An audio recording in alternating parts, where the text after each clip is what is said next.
What if I told you that the expensive courses and fancy degrees that you think you need are actually what's holding you back? In this video, I'm going to explain why that's a misconception and how you can start earning money as a freelancer right now. No certifications, no degrees, no pricey programs, just practical tips you can use to get started today. Keep watching until the end because I am going to reveal the unconventional path that many online freelance gurus are not going to tell you. So here's why you don't need a certification. If you're a freelance copywriter, which a lot of people watching this channel are, you might be tempted to go and get a certification from a well-known copywriting guru. And I'm not saying that that is bad or that you shouldn't. I'm saying you don't need it to get started and to start making money. Understand that a certification is mostly going to be for two reasons. These are the two purposes that it serves. Number one, it's going to make you feel better about yourself. Maybe you feel like if I just have this one certification and I enroll in this course and take this course, I will feel more confident and I'll be able to go out there. Yes, in theory, that makes sense. And if that's where it stopped, I would say by all means, go and enroll in that course and get that certification. The problem is that it never ends for most freelancers who are new. They take the course, they still don't feel ready. They get the certification, they still don't feel ready. And then it becomes an endless cycle of learning. And I talk about that in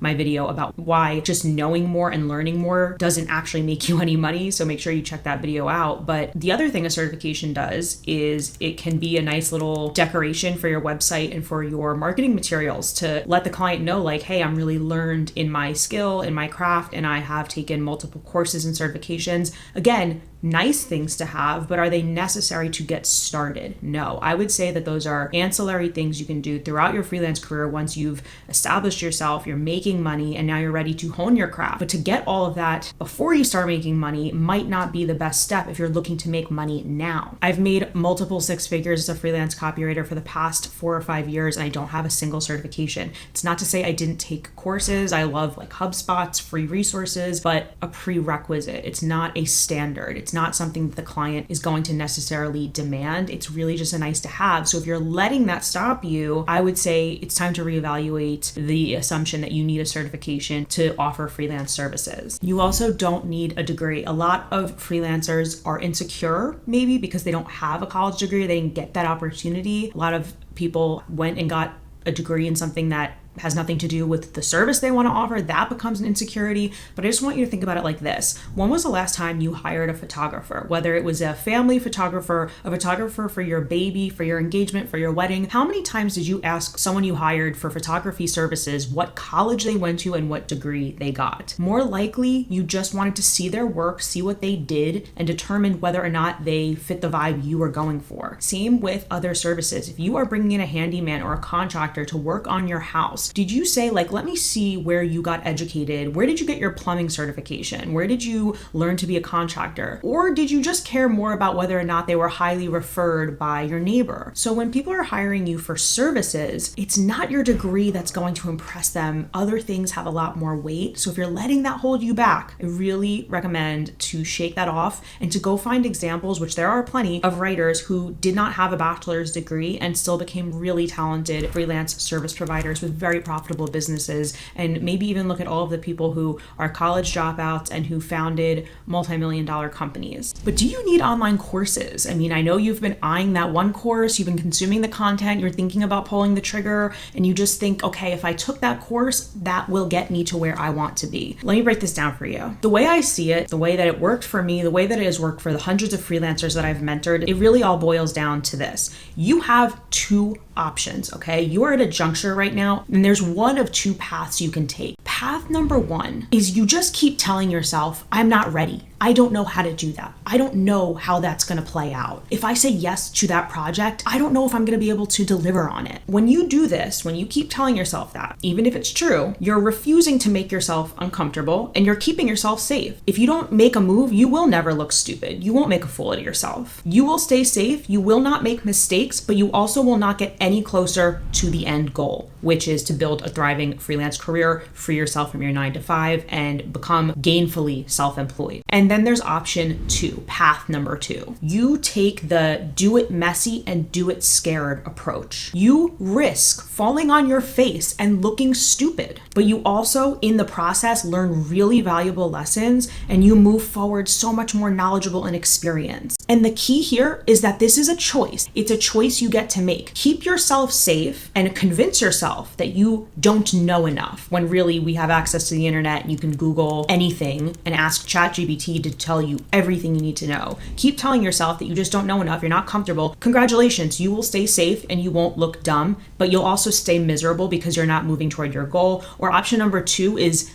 being willing to make a fool out of yourself, being willing to put yourself out there and make yourself vulnerable, and then you learn such valuable lessons. You fail fast and you move forward. Now let me explain to you why it's more worth it to take path number 2 and risk looking stupid just for the sake of taking action and getting it done. It's because this is something you're gonna have to continually do throughout your freelance career. This isn't just that one leap of faith you take in the very beginning. You have to continue to take leaps of faith and make yourself uncomfortable throughout this journey. So why don't you start building that muscle now, knowing that you're going to need that strength for later? I'm just going to give you a prime example of this. So I've made a really great living offering freelance writing services, more content writing than conversion copywriting. So I've offered blog services, landing pages, email sequences. Yes, there's some conversion copywriting, but a lot of my direct response and conversion copywriting actually comes from my online courses, my online presence, and doing my own learning in that way. It's not something that I've offered to freelance clients. So therefore, I really don't feel confident marketing myself to my clients as like, hey, I am a direct response conversion copywriter.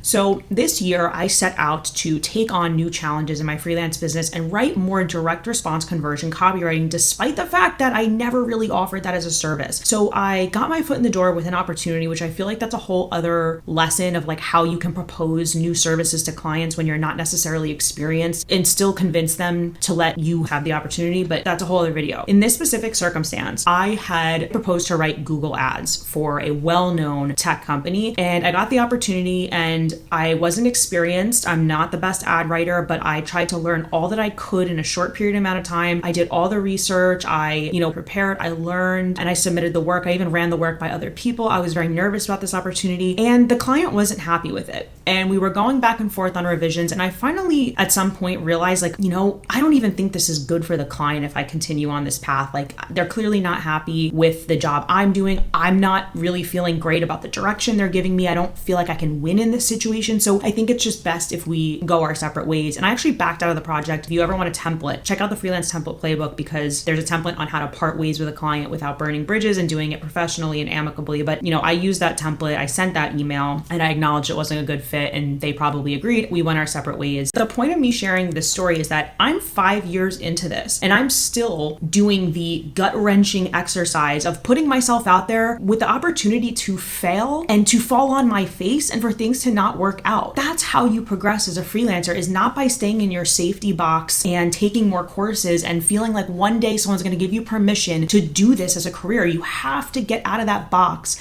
You have to raise your hand and actually say, I want to take that on, and have the balls to just do it despite the fact that you don't feel ready. And you might fail. And guess what? You'll live, you'll wake up. Tomorrow's a new day. There's always a new client out there, and you move on and you learn. But you're not gonna ever have that experience and build that endurance unless you actually go out and do it. The truth is, you don't need another course before you get started. If you're a graphic designer, if you're a writer, if you're a web developer, if you're a consultant, there's a reason why you're going down this path and why you're watching this video to begin with, right? It's because you have an existing skill that you want to offer to other people. And maybe you don't feel ready, but for example, it wouldn't make sense for me to go offer graphic design services because I don't even like doing that, nor do I have any talent or ability. If you're looking at freelance writing as a career, if you're looking at graphic design or web development, you have something's bringing you in that direction. You're interested in that. You have some type of skill, right? So now it's just a matter of improving upon it. And how are you going to improve upon it? By actually going out and doing the work and getting feedback from clients. So yeah, you're probably not the best copywriter right now, but neither was I when I started. As a matter of fact, I had never been published or paid to write before, but I I became decent by getting feedback from clients who were pointing out what I was doing wrong. I got them to give me a chance, and then I improved based on their feedback. Nobody feels completely ready when they start in this field. Even the person that you're looking up to right now who seems like they have it all figured out, they felt like a total fraud and a total imposter in the beginning. The key here, and why my 5-step freedom framework actually works for freelancers, I flip the understanding and make you see client work as part of your learning experience. Because when you actually take that step, you're positioning yourself to continuously learn and improve. Your current skills, what you're capable of right now, have brought you to this video. That proves there's potential. Now it's time to gain real world experience that transforms that potential into success. As you can tell, building a freelance business or building an online business or becoming self-employed, starting